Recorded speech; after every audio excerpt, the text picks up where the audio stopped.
The leather steering wheel felt smooth under my hands as I pulled the Mercedes S-Class up to my uncle's mansion. Through the rearview mirror, I watched him emerge, adjusting his Italian suit with the practiced air of someone who believed they were born for luxury. Marcus, he barely glanced at me as he slid into the backseat. We need to stop by the office before the airport, and try not to hit any potholes this time. Yes, Uncle Richard. I kept my voice neutral, professional. Just another driver doing his job. He was already on his phone, barking orders about the Thompson deal. I caught snippets about fleet requirements, transportation logistics, big numbers being thrown around. My lips twitched slightly. If only he knew. 5 years earlier, that same uncle had sat across from me at our family's weekly dinner, sneering at my business proposal. A car service? He laughed, cutting into his prime rib. That's your big idea? To be a glorified taxi driver? My father, always eager to agree with his more successful brother, shook his head. Marcus, be reasonable. You have a business degree from Cornell. You should be doing something better. The market research shows a gap in luxury transportation services, I tried to explain. With the right technology platform and focus on premium clients. Stop embarrassing yourself, Uncle Richard cut me off. You want to work with cars? Fine, be our family driver. It's all you're good for anyway. The rest of the family tittered politely at his joke. My mother looked away, uncomfortable but unwilling to speak up. My cousin David, Uncle Richard's son, smirked from behind his wine glass. That night, I made a decision. I would be their driver, the best damn driver they ever had. And they would never know that every time they climbed into one of my luxury vehicles, they were putting money directly into my pocket. Because Elite Crown Transportation wasn't just a car service. It was a revolution in luxury transport disguised as a humble family driver's side business. I started small and smart.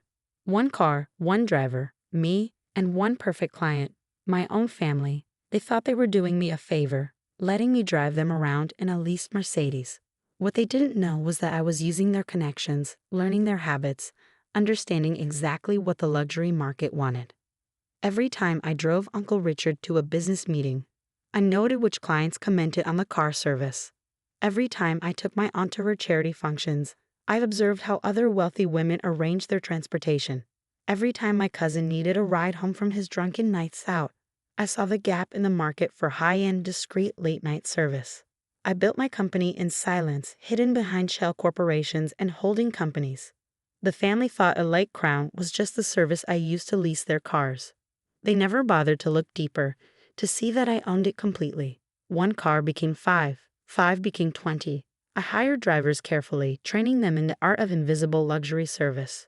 Our app was sleek, discreet, and catered to the wealthiest clients in the city. No garish logos, no obvious branding, just perfect service and the finest vehicles. The real genius was in the corporate contracts.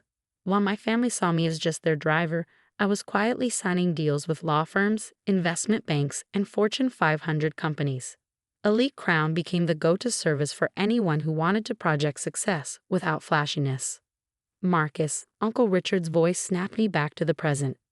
Pay attention. We're picking up David at the office. I nodded, smoothly navigating through midtown traffic. My cousin was waiting outside their company headquarters, looking exactly like the entitled hare he was. Finally, he huffed, sliding into the backseat. Did you take the scenic route or something? I caught his eye in the rearview mirror. Traffic on Park Avenue, sir, will still make your flight on time. We better. This Thompson deal is worth millions. Not that you'd understand numbers that big. Oh, I understood them perfectly. Elite Crown's revenue had hit 8 figures last year, though that particular number wasn't public knowledge. Neither was the fact that my company now owned the largest luxury vehicle fleet in the city. I caught him looking at the car catalogs again. David Stage whispered to his father, probably dreaming about owning one of these instead of just driving them. Uncle Richard chuckled. Dreams are free, I suppose. Though he should be grateful we give him steady work. Most families wouldn't trust a failure with their transportation. I kept driving, letting their words wash over me like they had for years. In my ear, a small Bluetooth device buzzed softly, another major corporate contract being finalized. By the end of the day, Elite Crown would add another 50 vehicles to its fleet. My phone vibrated in my pocket. A text from Sarah, my COO. Thompson contract is ready. They need 100 vehicles next month. Should we tell them who they're really dealing with? I smiled slightly, thinking of the deal my uncle and cousin were rushing to close. The same deal that would require a massive transportation fleet for their clients' executives. The fleet they assumed they could easily arrange through their connections. Not yet, I texted back at the next red light. Let them figure it out in the meeting. We reached the airport with time to spare. I unloaded their luggage, earned another condescending pat on the shoulder from Uncle Richard. Don't scratch the car while we're gone, David called over his shoulder. It's worth more than you make in a year. Actually, I own this particular S-Class outright, along with 300 other luxury vehicles. But they didn't need to know that. Not yet. I watched them stride into the terminal, confident in their superiority, completely unaware that their driver was about to become the key to their biggest deal's success or failure. The real question was, how long should I let them squirm before revealing that the transportation company they desperately needed was owned by the family failure they'd mocked for years? My phone buzzed again. Another text from Sarah. Their competitors are calling. Want to hear their offer? I pulled away from the airport, already composing my response. Let Uncle Richard and David fly to their meeting, certain of their success. Let them believe they had everything under control. Soon enough, they'd learn what I'd known all along. Sometimes the real power belongs to the person behind the wheel. 3 days later, I sat in a Lake Crown's headquarters, a sleek office space in a modern high-rise, not that my family knew about it, watching the Thompson meeting unfold through our corporate livestream. Being the preferred transportation provider for most major companies in the city had its perks, including access to their conference rooms' security feeds. As you can see, Uncle Richard was saying, we've thought of everything. The hotel arrangements, the event spaces, the security details. What about transportation? Mr. Thompson interrupted. Your proposal mentions a dedicated fleet of luxury vehicles for our executives. 100 cars, each with professional drivers available 24/7. That's a significant requirement. I watched Uncle Richard's confident smile falter slightly. Of course, we've been in talks with several premier transportation services. Which ones? Thompson pressed. Because I've done my homework, Richard. There are only 3 companies in the city with fleets that size, and 2 of them are already contracted exclusively to your competitors. David jumped in. We have a relationship with a Lake Crown Transportation. They handle all our personal and business transport needs. A Lake Crown? Thompson raised an eyebrow. Interesting choice. They're the best in the business, very exclusive with their contracts. You have confirmation they can handle our requirements. We have a special arrangement with them, Uncle Richard said smoothly. Our family has worked with them for years. I couldn't help but laugh. They had no idea they were talking about my company, that their special arrangement was just me playing driver while building an empire under their noses. My phone buzzed. A text from Sarah. Should I send the email now? Do it, I replied. Moments later, I watched through the live stream as Thompson checked his phone. His eyebrows shot up. Well, this is awkward, he said, looking up at Uncle Richard. I just received an email from a Lake Crown's CEO. They're declining to take on any new corporate contracts this quarter. Apparently, they're already at fleet capacity. The color drained from Uncle Richard's face. There must be some mistake. Let me make a call. To whom? Thompson asked mildly. As far as I know, a Lake Crown CEO is notoriously private. No one even knows who owns the company. I pressed a button on my desk, and my executive assistant connected me to the conference room's phone line. Mr. Thompson's office, a voice announced over the speakerphone. I have Marcus Warner, CEO of a Lake Crown Transportation, on the line for Mr. Thompson. The silence in the room was deafening. I watched Uncle Richard and David exchange panicked looks as Thompson put the call on speaker. Mr. Thompson, I said clearly professionally. I understand you're discussing transportation requirements with Harrison Enterprises. Yes, Mr. Warner. Though I'm confused, I was just told they have a special arrangement with your company. Oh, they do, I confirmed. I've been their driver for the past 5 years. The look of shock on their faces was priceless. David actually stumbled backward into his chair. Perhaps, I continued, we should discuss this in person. I'm free this afternoon if you'd like to visit our offices. Your current drivers can bring you. They work for me, after all. Thompson was trying not to smile. That sounds excellent.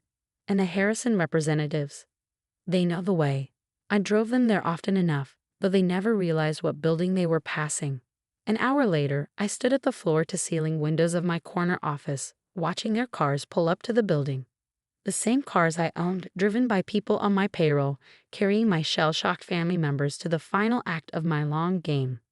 Uncle Richard and David walked into my office like men in a daze. Gone was the arrogance, the condescension. They stared at the modern space, the industry awards on the walls, the fleet management screens showing hundreds of vehicles moving across the city. "How?" Uncle Richard whispered. "5 years ago, you told me being a driver was all I was good for," I said calmly. "So I became the best driver in the city. Then I hired more drivers, built a fleet, created a technology platform that revolutionized luxury transportation. While you were laughing at me for driving you around, I was building an empire." "But the car's the company. It must have taken millions," David sputtered. "It did. Every time you used our service, every time you insisted on the newest Mercedes or BMW, you were paying me. Your condescension funded my expansion. Ironic, isn't it?" Thompson arrived then, taking in the scene with obvious amusement. "I have to say, Marcus, this is not what I expected when I came to discuss transportation contracts. I gestured for everyone to sit. Let's talk business then. Elite Crown can absolutely handle your transportation needs, Mr. Thompson. We have the fleet, the technology, and the experience. The only question is," I looked at Uncle Richard and David, "whether we'll be providing those services through Harrison Enterprises or directly to your company." "You wouldn't," Uncle Richard started, then stopped. He knew I would. "The Thompson contract is worth, what, $50 million? I leaned back in my chair. "That's about what you made in jokes about my career choice over the years. Seems fair." "Marcus," Uncle Richard's voice had lost all its previous authority. "We're family. Funny, that didn't seem to matter when you were treating me like your servant." David tried next. "We didn't know." "That's exactly the point," I cut him off. "You never bothered to look past your own assumptions. You saw what you expected to see. Just a driver, just a failure, just someone to mock at family dinners." I turned to Thompson. "I'm prepared to offer you a comprehensive transportation solution. A Lake Crown's full fleet at your disposal, our premium service level, and our proprietary technology platform. No middlemen, no markups." Thompson nodded appreciatively. "And Harrison Enterprises." I looked at my uncle and cousin, seeing the desperation in their eyes. The Thompson deal was meant to be their company's big break, their step into the major leagues. Without it, and without the transportation fleet to support it, they would lose more than just this contract. "Harrison Enterprises can continue to use our services," I said finally. "At standard corporate rates, of course. No more family discounts." The meeting ended quickly after that. Thompson left with a signed contract and a handshake. Uncle Richard and David lingered, clearly struggling to process everything. "The cars," David said suddenly. "All those times you drove us. You owned all of them?" "Every single one," I confirmed, "including the one waiting downstairs to take you back to your office. Though you might want to be nicer to the driver this time. He's not just an employee, he's a shareholder." They left in silence, broken men compared to the arrogant executives who'd flown out just days ago. I watched their car, my car, pull away from the building. Sarah appeared in my doorway. That was either very generous or very cruel, depending on how you look at it. I smiled. They still have their company. They still have transportation for their other contracts. They just don't have their illusions anymore. And the family dinners. Those will be interesting from now on. I turned back to my fleet management screens. Though I think I'll hire a driver for myself. I've got better things to do than chauffeur people who don't appreciate the service. The next family dinner was indeed interesting.